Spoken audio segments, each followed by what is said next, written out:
शासकीय वसतिगृह प्रवेश प्रक्रियेवरनं सामाजिक न्याय विभागाच्या एका निर्णयामुळे नवा वाद निर्माण झालाय। सामाजिक न्याय विभागाने प्रसिद्ध केलेल्या वसतिगृह प्रवेशाच्या अधिकृत जाहिरातीत अनुसूचित जातीच्या प्रवर्गातील 2 जातींचा उल्लेख करण्यात आलाय। राज्यात आधीच अनुसूचित जाती उपवर्गीकरणाचा मुद्दा तापलेला असताना या जाहिरातीमुळे नव्या वादाला तोंड फुटण्याची शक्यता आहे। राष्ट्रवादीचे आमदार राजकुमार बडोले यांनी याला विरोध केला।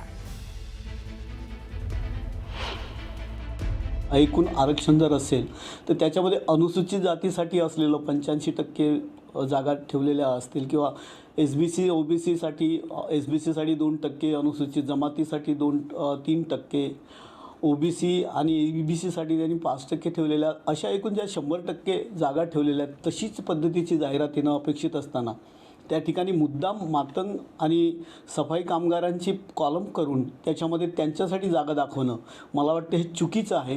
आणि अशा पद्धतीची जाहिरात करणं म्हणजे उपवर्गीकरण झालं की काय अशा पद्धतीचा खोडसाळपणा मला वाटतं आणि ही जाहिरात त्वरित रद्द करून त्या ठिकाणी मूळ जे आरक्षण आहे त्या पद्धतीने ती जाहिरात काढणं अपेक्षित आहे।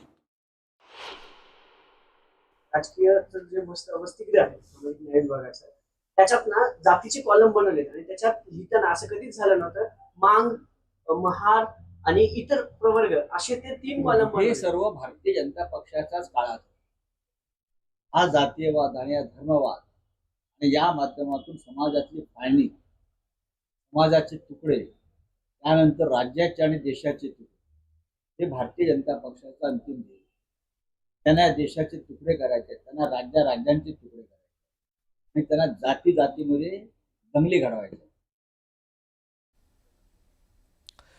रोहिणी नक्षत्र संपून मृग नक्षत्राचे 15 दिवस उलटले तरीही रत्नागिरी जिल्ह्यात समाधानकारक पाऊस न झाल्यानं शेतकरी संकटात सापडलेत।